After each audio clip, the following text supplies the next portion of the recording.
to make a Law & Order game because it's one of the longest running, highest rated crime dramas out there. It's a great show, great characters, and great story. And really good moral dilemmas. I think they had a winning formula, which is why the show was on for 20 years. Since we had the ability to pick from any of the timelines, we got to use all the fan favorite characters. Lenny Briscoe, of course, for when we go back 10 years ago into the 90s. Olivia Benson, we bring over from SVU. She's working with Ray Curtis.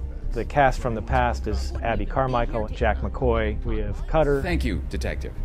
Your Honor, the people rest. Well, the overarching story is one of the reasons Ray Curtis comes back to work in New York. There's a mystery from his past that he tried to solve with Lenny and couldn't. Please tell me we got a new lead on the Central Park case. It's following the show formula as much as we can in that you have the first half of an episode where you're investigating a crime and then you're finding out who did it. What do you think, Ray? We got enough to arrest this guy? Once you get them, then it becomes a courtroom drama where you're going to try to prosecute these guys. There's often a moral decision involved. Is it right or is it wrong? An innocent girl gets killed. The cops pin the blame on this scumbag. The game has multiple endings, so depending on how you feel about the defendant, whether you think he's a murderer or he killed someone in self-defense, you get to pick. The district attorney's office takes a dim view of rape and murder in our city, Mr. Baran. This is one of the first times I've worked on a game where you can actually lose the case. We find the defendant not guilty. That's not what affects your score.